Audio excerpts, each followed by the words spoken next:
आइए हम लोग इससे पहले पढ़ लिए हैं, पद के आधार पर बहुपद का वर्गीकरण पढ़ लिए थे। अब हम लोग पढ़ेंगे घात के आधार पर बहुपद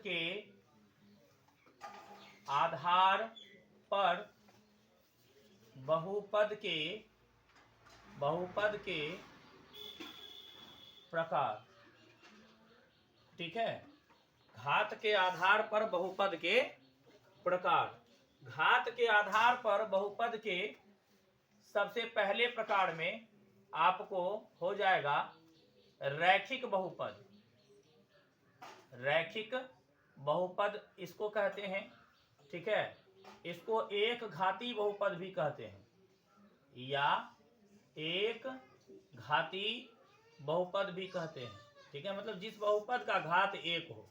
अंग्रेजी में इसको कहते हैं linear equation, linear polynomial. Linear polynomial. ठीक है, ये आपको, ठीक है, रैखिक बहुपद या एक घाती बहुपद। ठीक, अब इसका परिभाषा क्या होगा? इसका परिभाषा हो जाएगा वह बहुपद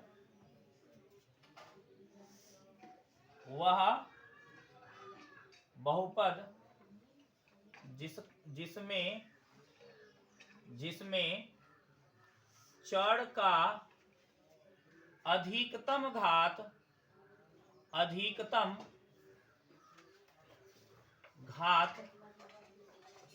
एक हो, उसे एक घाती बहुपद कहा जाता है। ऑब्जेक्टिव में पूछेगा एक घाती या रैखिक बहुपद कहा जाता है। ठीक है, रैखिक बहुपद कहा जाता है। ठीक है, वह बहुपद जिसमें चर का अधिकतम घात एक हो उसे एक घाती या रैखिक बहुपद कहा जाता है। जैसे कि आप देख लीजिए, जैसे x+1, ठीक है, ये आपका, इसमें चर का अधिकतम घात कितना है? कुछ नहीं है तो एक है। 2x+5, इसमें भी चर का अधिकतम घात कुछ नहीं तो एक है। इसी तरह से x-3, ठीक, आदि हम लिख दे रहे हैं। ठीक है, इस तरह का जो भी होगा वह एक घाती बहुपद होगा, मतलब चर का अधिकतम घात एक। जैसे कि x+8 है, इसमें देख लीजिए चर का अधिकतम घात क्या है? एक है। ठीक है, या आपको केवल 5x ही दे दिया, यह आपको क्या है? x का अधिकतम घात क्या है? एक है। x का अधिकतम घात कितना है? एक है। ठीक है, यह आपको रैखिक बहुपद हो गया। दूसरा होता है द्विघाती बहुपद। द्विघाती बहुपद को अंग्रेजी में कहते हैं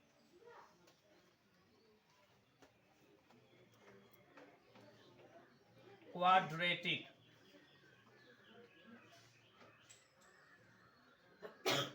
ठीक है, पॉलिनोमियल, क्वाड्रेटिक पॉलिनोमियल। ठीक है, द्विघाती बहुपद को अंग्रेजी में कहते हैं क्वाड्रेटिक पॉलिनोमियल। ठीक, तो इसमें क्या होता है? चर का अधिकतम घात जो है वह बहुपद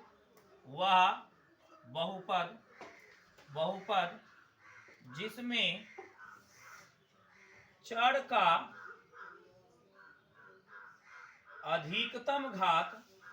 अधिकतम घात दो हो, उसे द्विघाती बहुपद कहा जाता है।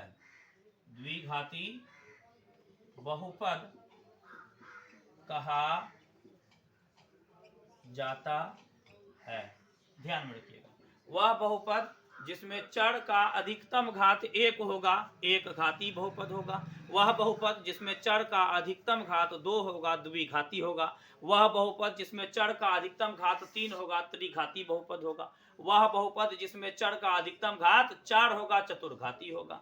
ठीक है, जितना अधिक बहुपद होगा, जितना अधिक घात होगा, उसी हिसाब से उसका नाम चेंज होता है। बस घात के आधार पर नाम होता है और कोई विशेष बात इसमें है नहीं। वह बहुपद जिसमें चर का अधिकतम घात 2 हो उसे द्विघाती बहुपद कहते हैं। जैसे कि आपको क्या हो जाएगा, 2x² प्लस x प्लस 5, इसमें देखिए चर का अधिकतम घात 2 है, इस चर का घात 1 भी है, यहाँ घात 2 है, लेकिन अधिकतम घात होना चाहिए, जो होता है उसी के आधार पर नाम होता है। ठीक है, जैसे 5x² प्लस 4x प्लस 8, इसको आप देख लीजिए, x का मान 1, x का मान 2, तो जो अधिकतम है उसको लिया जाएगा, उसके आधार पर नाम होगा। ठीक है ना, 4x² है प्लस है आपको 7x प्लस 3 है, मान लीजिए, ये आपका क्या हो जाएगा, घात जो है वह इसका 2 है, द्विघाती बहुपद हो जाएगा। अगर आपको x² प्लस 1 दे दे, x² माइनस 1 दे दे, यह भी द्विघाती बहुपद है, क्योंकि इसमें भी x का अधिकतम घात 2 है। ठीक है, या केवल आपको 8x² ही दे दे, तो यह भी द्विघाती बहुपद होगा।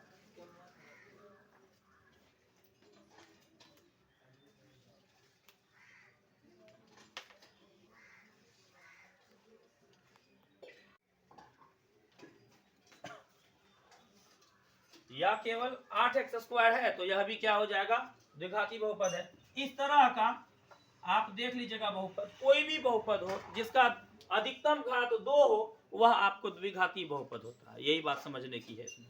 ठीक, और त्रिघाती बहुपद में क्या होता है, अधिकतम घात 3 होता है। ठीक, अधिकतम घात कितना होता है, 3 होता है। लिखेंगे त्रिघाती बहुपद, त्रिघाती बहुपद। ठीक है, अंग्रेजी में इसको कहेंगे क्यूबिक पॉलिनोमियल। ठीक है, हो जाएगा वह बहुपद जिसमें चर का अधिकतम घात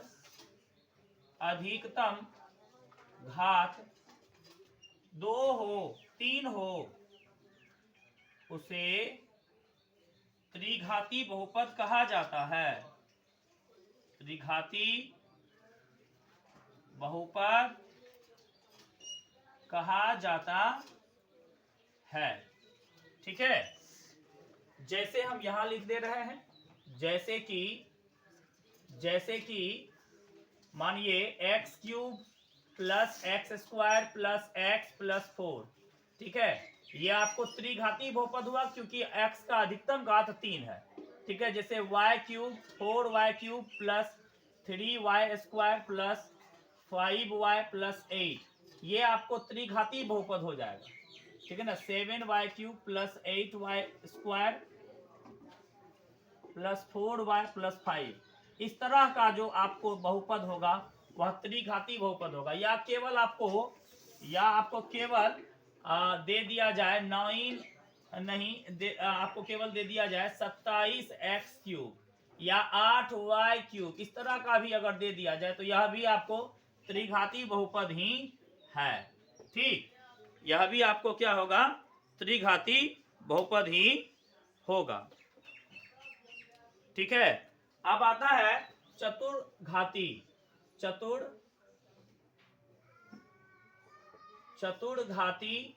बहुपद। चतुर्घाती बहुपद का अंग्रेजी होता है क्वाड्रेटिक पॉलिनोमियल। Quadratic polynomial. ठीक है, ये क्या होता है, वह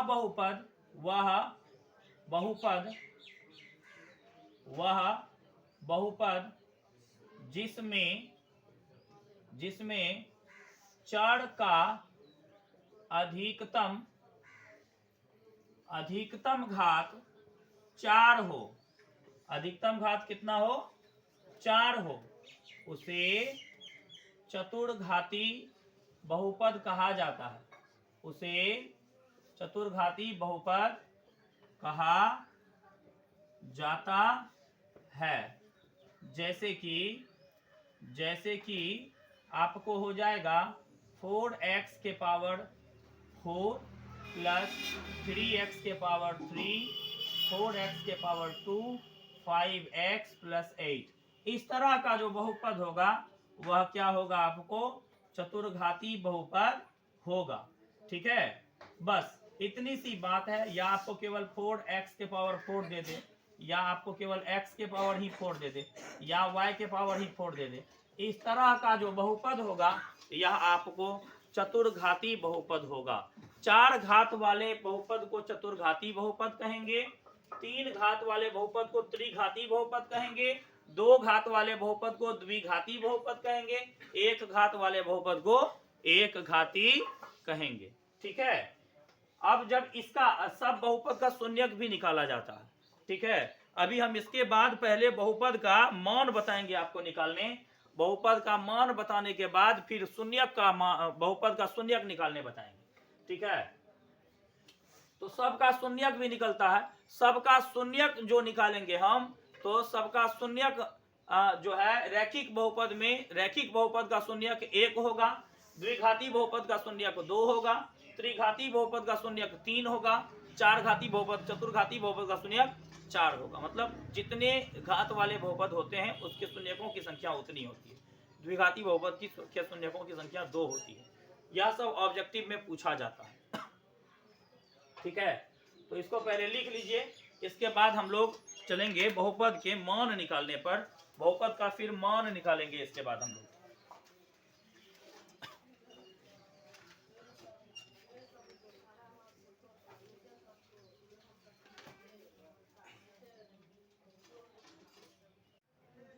अब क्या होगा, बहुपद के मान।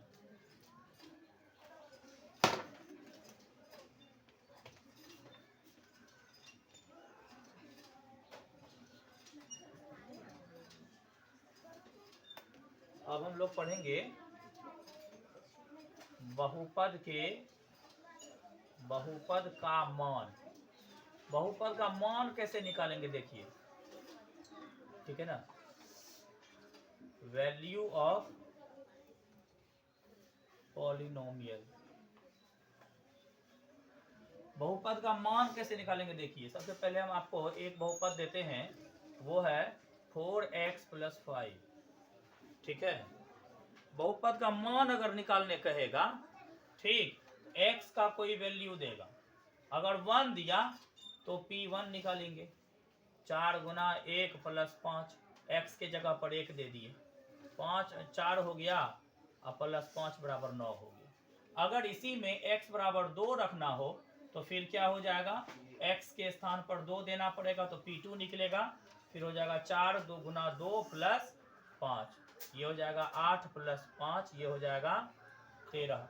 यदि x बराबर 3 हो जाए तो फिर p3 बराबर क्या हो जाएगा, 4 गुना 3 प्लस 5, x के जगह पर 3 हो गया, केवल हो गया 12 प्लस 5 17। ये आपका हो गया। ये तो था रैखिक बहुपद का मान। ठीक है, ये था रैखिक बहुपद का मान, रैखिक बहुपद का मान। ठीक, द्विघाती बहुपद देगा तो द्विघाती बहुपद का मान आप कैसे निकालिएगा, हो जाएगा p x बराबर 7x square plus 4x plus 8। मानिए यह एक द्विघाती बहुपद है, यह एक द्विघाती बहुपद है।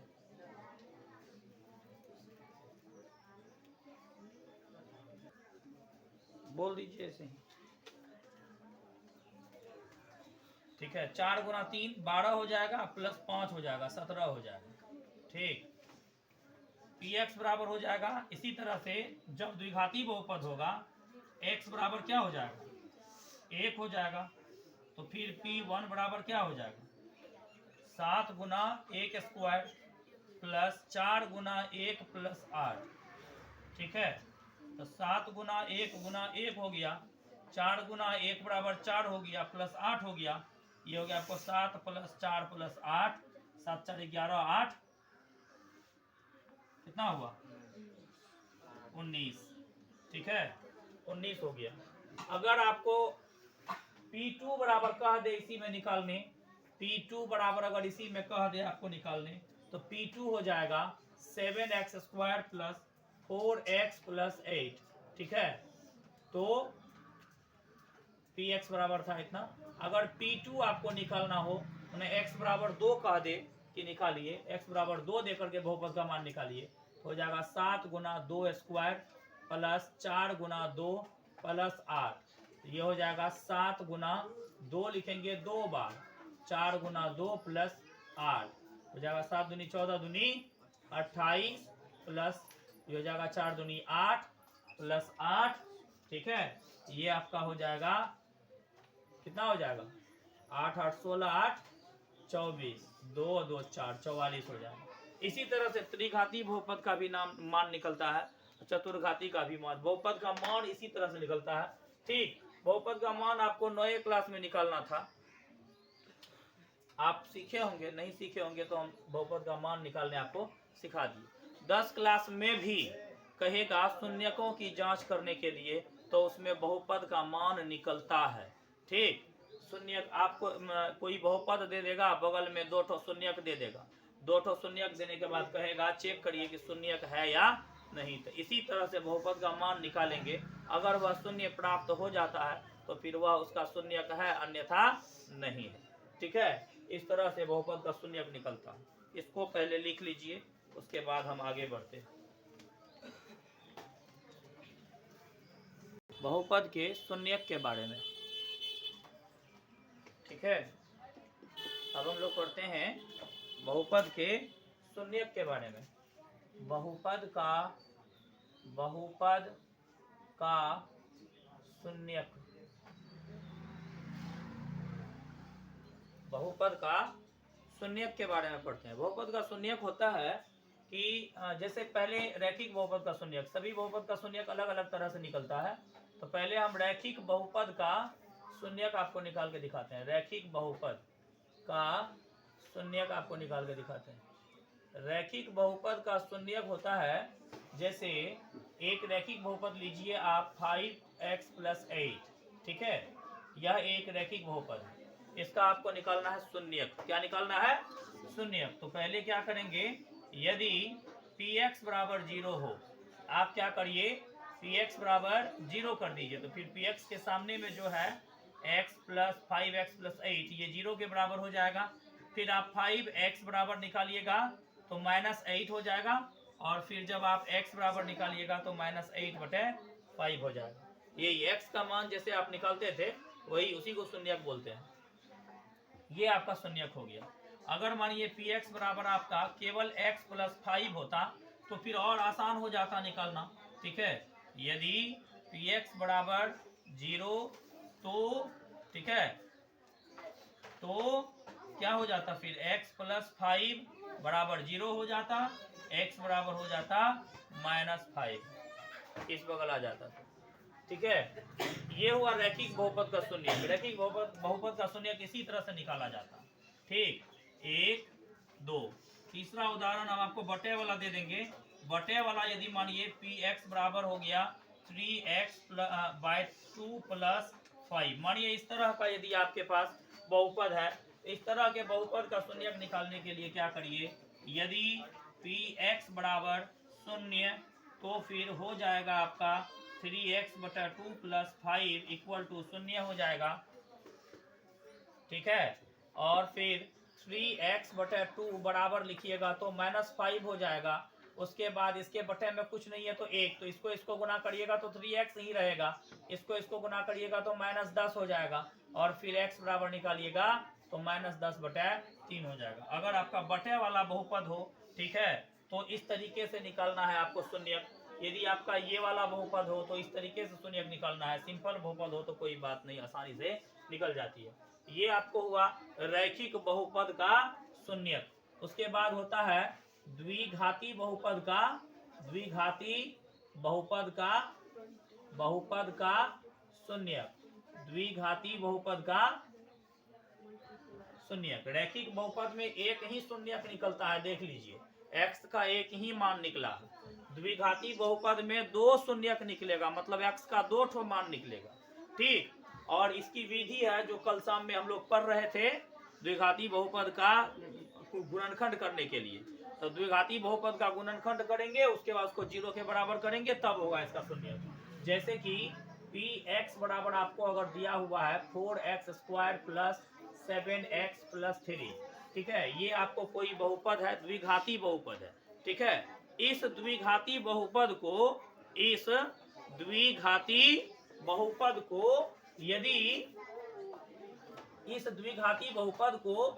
यदि आपका इसका शून्यक निकालना है तो सबसे पहले आप क्या करेंगे, इसका गुणनखंड निकाल लेंगे। उसके लिए 4 और 3 को गुना करना होगा, 12 होगा, 2 से 2 छके 12, 2 से 2 तिया 6, 12 बराबर हो जाएगा 2 गुना 2 गुना 3। अब इसको 2 भाग में इस तरीके से तोड़ना है कि 7 पूरे, तो हम एक भाग ले रहे हैं 2 दूनी 4 और एक भाग ले रहे हैं 3।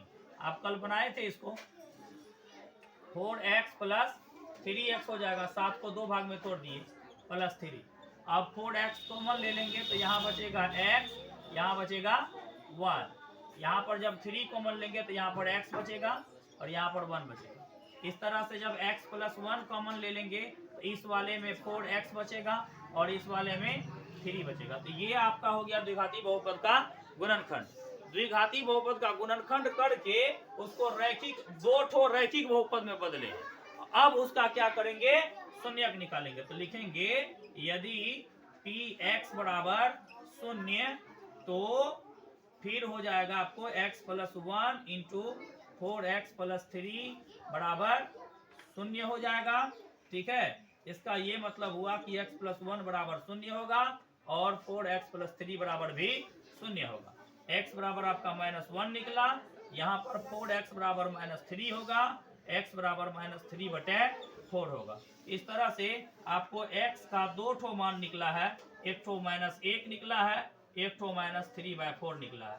इसी को शून्यक कहते हैं, ठीक है। इसी को द्विघाती बहुपद का शून्यक कहते हैं, -1 -4। इसमें से एक ठो को अल्फा माना जाता है और एक ठो को बीटा माना जाता है। इसको अल्फा, इसको बीटा बोलेंगे। एक ठो को अल्फा माना जाता है और एक ठो को बीटा माना जाता है। फिर शून्यकों का योग तथा शून्यकों का गुणनफल की सहायता से इस शून्यक को चेक भी किया जाता है। पहले आप इसको लिख लीजिए, उसके बाद हम आपको चेक करके बताते हैं। जल्दी कर लीजिए।